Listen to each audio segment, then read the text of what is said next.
storms of winter with your gentle spring breezes, so that we may see again the mountains of challenge that inspire us to climb higher. They've been there all winter, but we've been inside. The promise of change is all around. May we greet the new beginning with renewed energy and vigor. Amen. To get us started, I would like to invite Mary Van Andel, pastor at First Presbyterian Church here on the Green, one of our partner churches, to offer a brief theological reflection for us.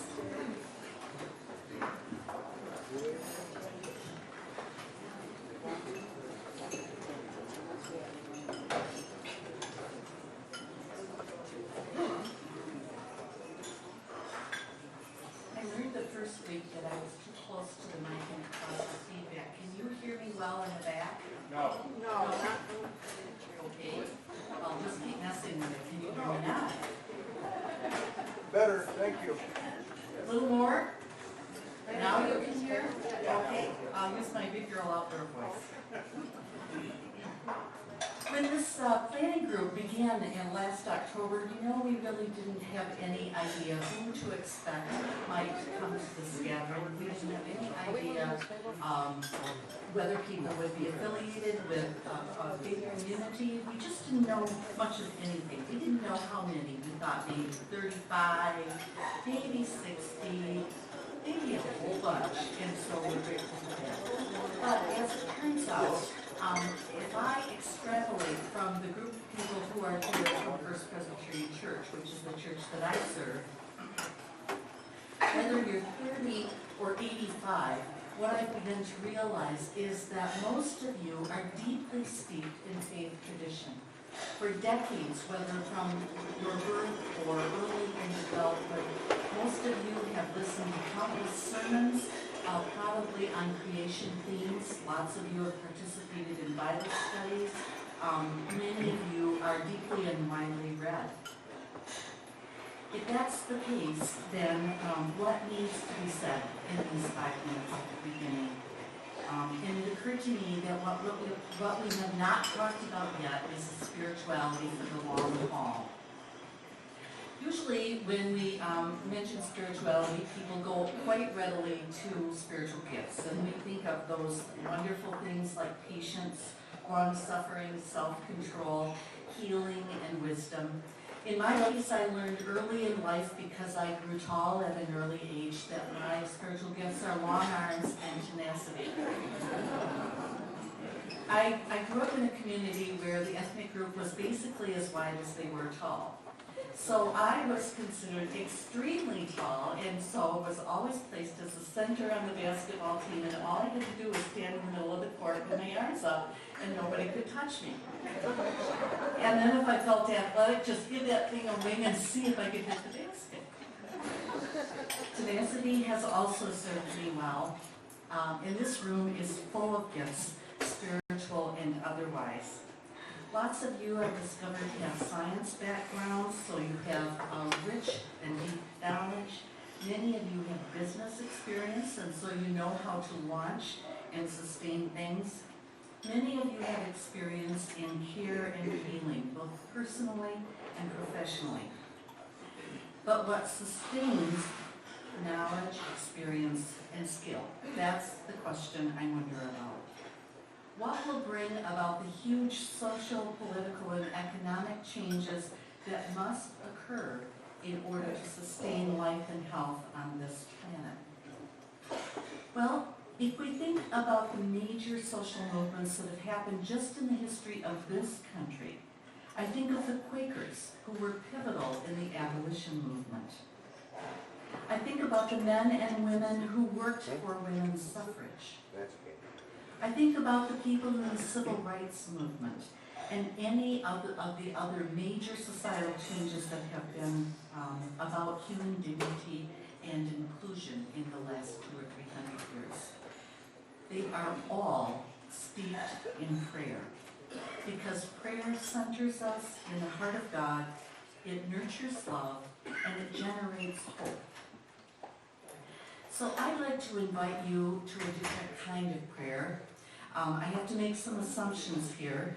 I'm guessing that you, like me, were taught to pray as a child, maybe to close your eyes and fold your hands and say words to God. You sort of read off a laundry list of what you'd like God to fix or change or make better. I'm going to invite you to pray not with your mind, not with words and concepts, but with your bodies. So, tomorrow morning when you take a shower, remember your baptism.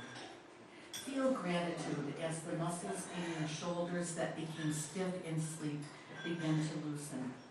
And while you're at it, when you get out, install a low-flow shower head.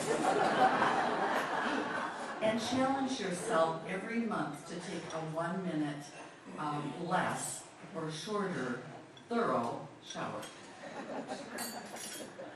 When you prepare food or eat a meal, consider taking the time to look at the symmetry of an apple cut horizontally. Taste the sweet tang of the strawberries that we're going to have popping up in just a couple of months. Breathe in the smell of bread. Don't just shovel it in. Breathe it in. Marvel at the colors and shapes of fresh greens. Did you ever buy one of those boxes? I buy a pound a week because I eat enormous amounts of salad. And I'm just never unamazed by the variety of color and beauty of the shapes of the greens. It's a way to bring it.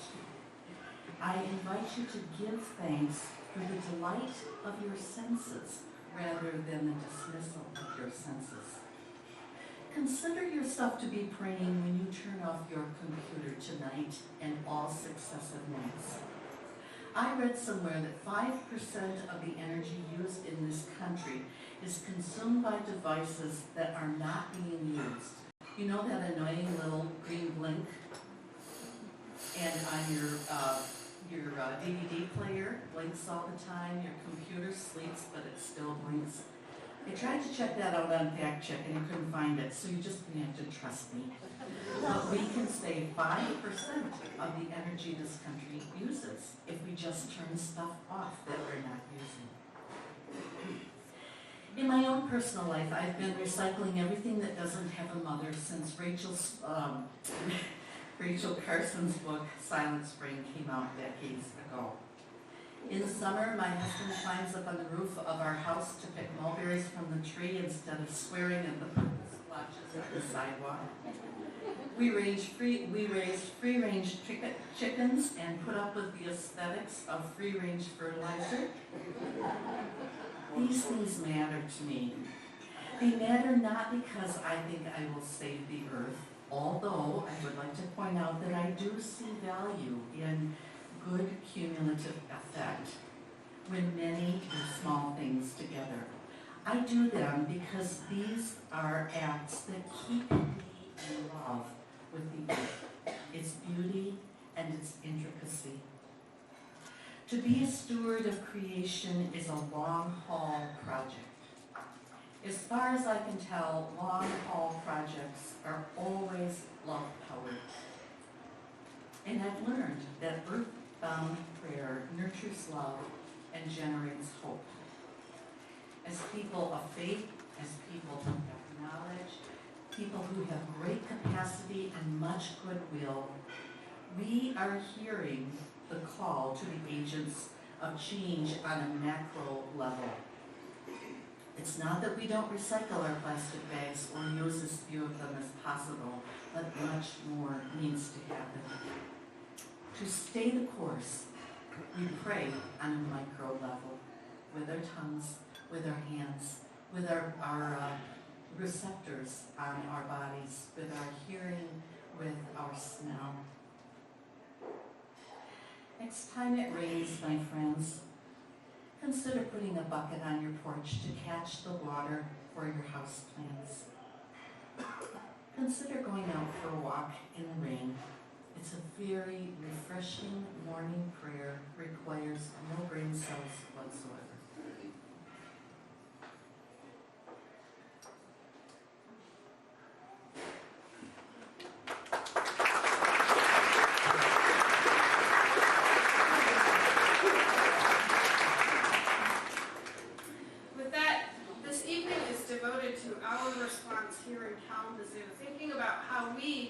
by we, I mean if you are in this room, you are part of the we.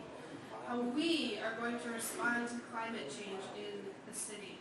To get us started, I'd like to invite our facilitator, Dr. Kiran Cunningham, to come forward. And I would first like to tell you a little bit about Dr. Kiran Cunningham. She's a much beloved professor of anthropology at Kalamazoo College.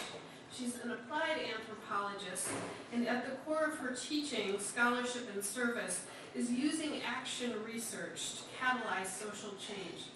As an action researcher, she works with communities and organizations desiring change and uses participatory research methods to bring a broad range of community members into change process. She has an extensive background in facilitation, and we are honored to have her here with us tonight as we begin to think about our response. Here.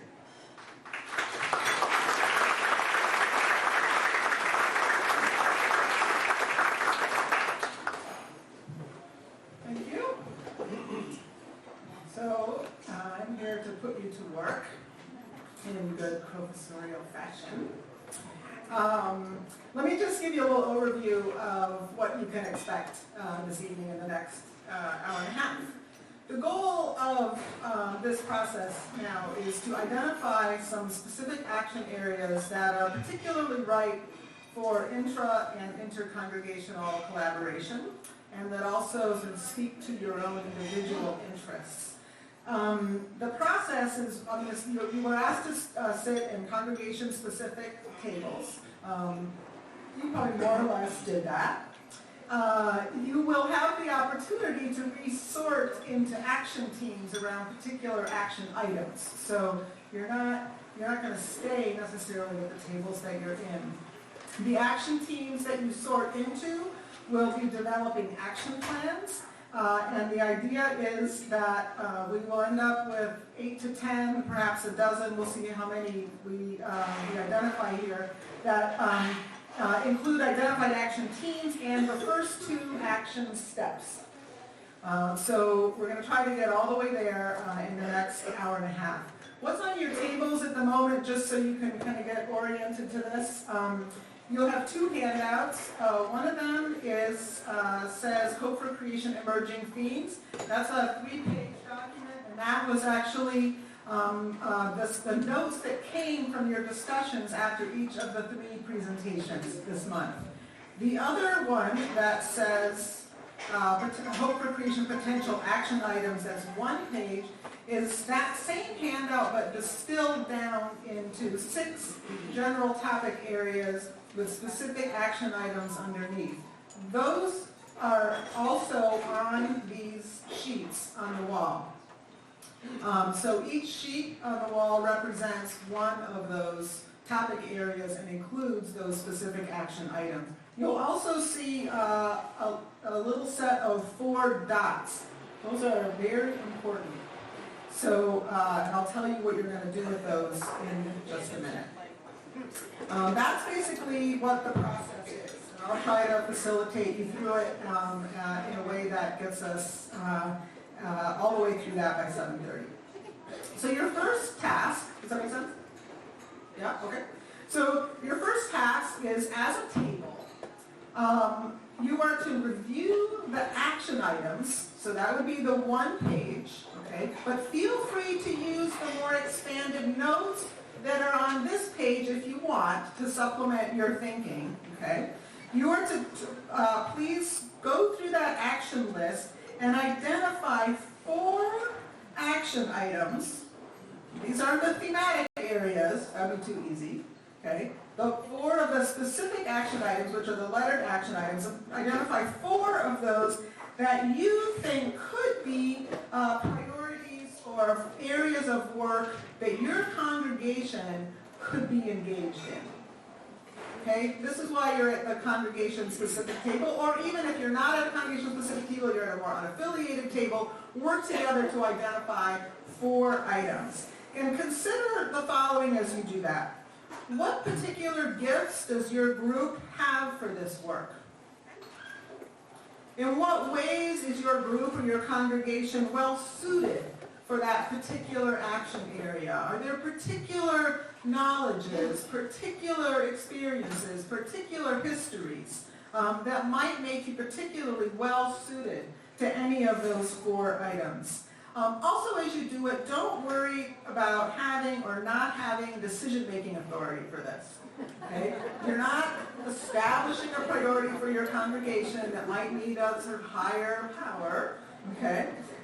You are very nice representatives of your congregations and your other groups, and you need to be thinking about sort of what use your knowledge of that group. What do you think people might be able to be galvanized around? So I'm going to give you about 10 minutes for that work, and then I'll tell you what to do with the 4 dots. You can kind of imagine what that might be. After you choose your 4 items.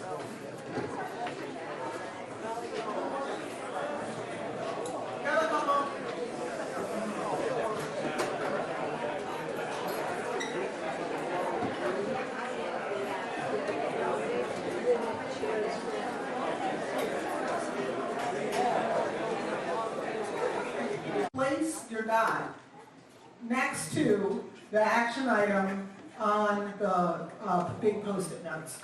Okay, and we'll use that process to see where we have some kind of collective, a little more collective interest to then decide what our the specific action items.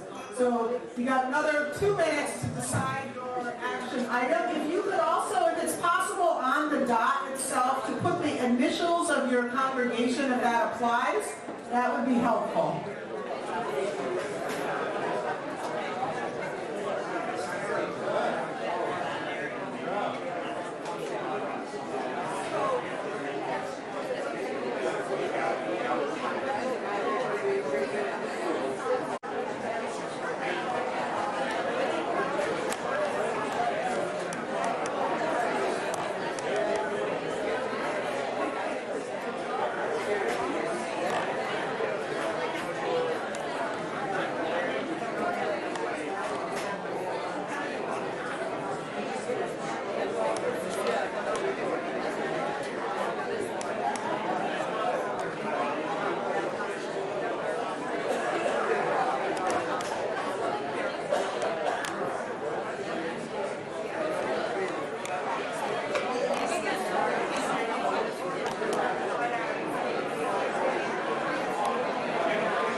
you for that phase of your work. What we're doing at the moment with Liz's help is we're now going to, all of these are, obviously there's dots on just about everything.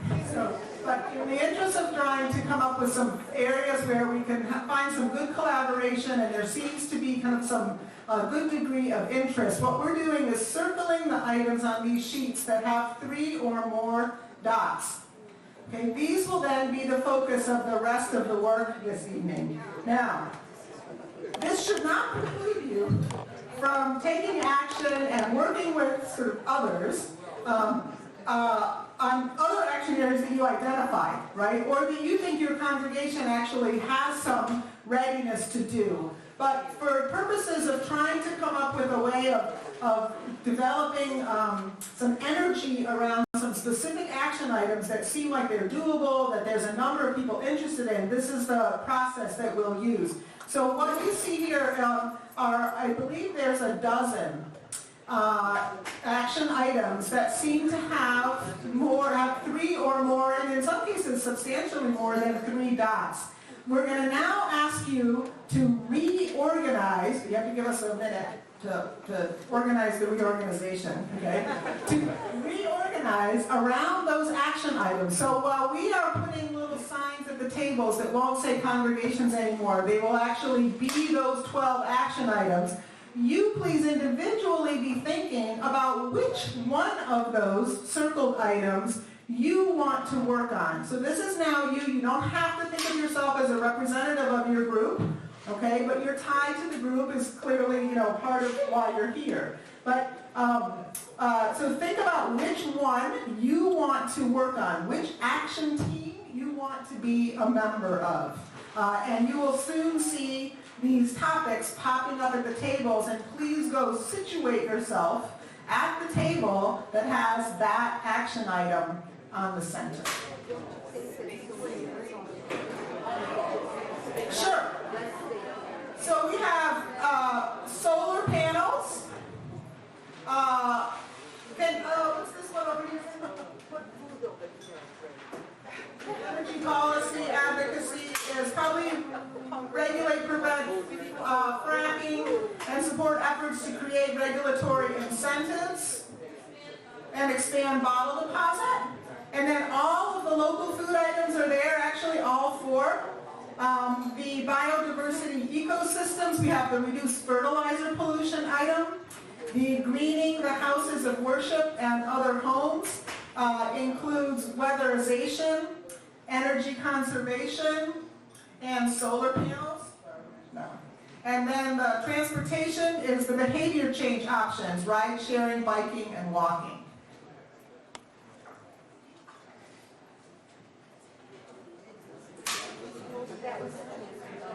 I think there's going to be this.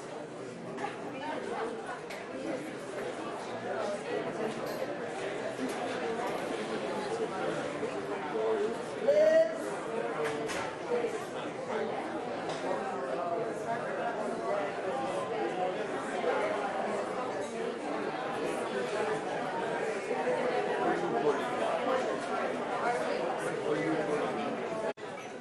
With a clear topic that you're taking? Anybody know? Okay, here's your task. So you just got a handout that Liz has passed around. Doing weird things.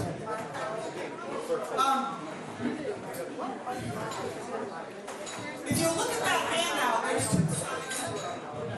One side is called an action plan worksheet. Okay? The other side is the action team members. Put the action plan worksheet side up. And this is the focus of your work for the next 20 minutes. Okay? As a group, work through that worksheet. So put your focus at the top. You'll need to identify a point person in your group. I resisted calling that person a leader because I don't think that person feel that much responsibility. But you need a point person to kind of at least be the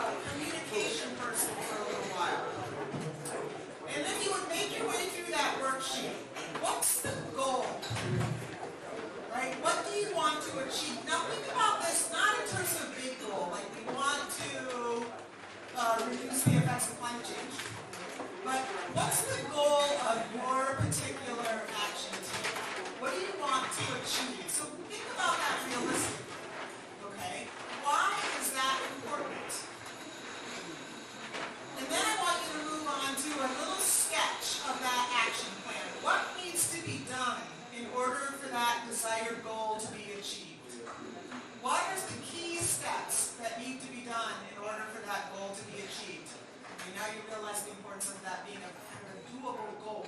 Okay, so you don't have to think really huge. Think something that's doable, that's feasible, but yet that is significant. Okay, and then I'm going to ask you to do the next steps. What are the first 2 steps you will take in the next 30 days? Okay. And who will do what to make those happen? I want you to leave here with an idea of what those steps are and what your next actions are, so that